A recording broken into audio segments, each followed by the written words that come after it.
Prophétie, évitons une guerre meurtrière à la Côte d'Ivoire. Union de prière pour le chef de l'État Alassane Dramane Ouattara.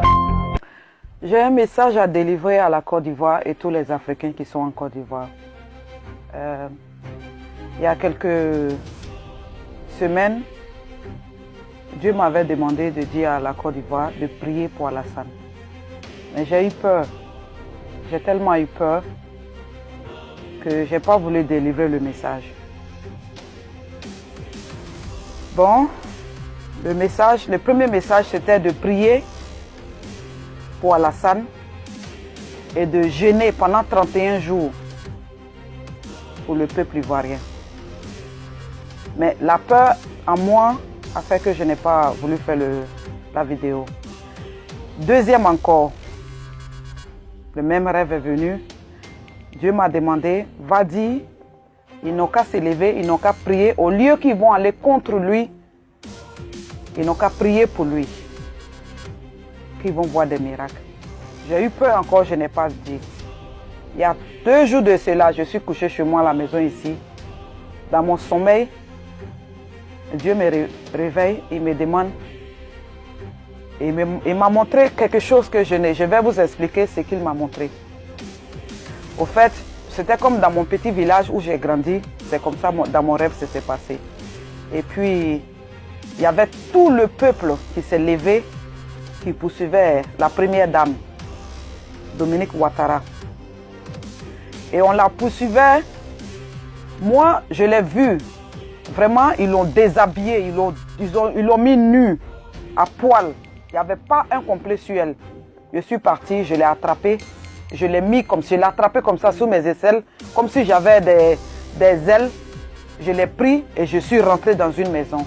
Quand je suis rentré dans la maison, la population me demandait de relâcher cette dame dans leurs mains. Moi, je leur suppliais, je leur demandais pardon. Dans mon pardon que je leur demandais, les gens me disaient, si je ne la laisse pas sortir, ils vont faire du mal à cette maison que je suis dedans. Et je leur ai demandé pardon encore.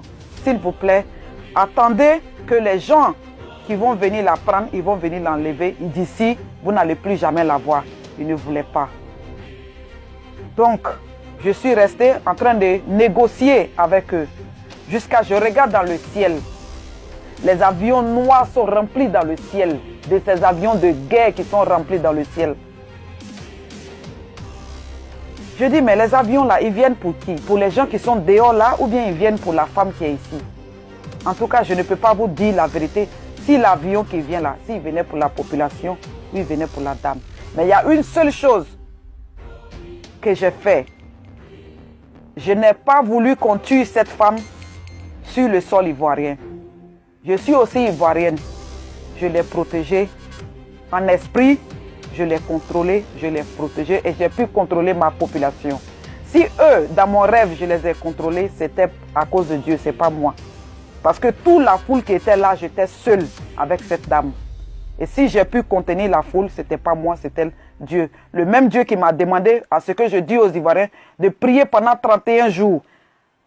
Dans même 31 jours-là, ils doivent jeûner pour Alassane, de ne pas aller contre lui. De ne pas aller contre lui. Ne faites pas des prières contre lui. Priez pour lui.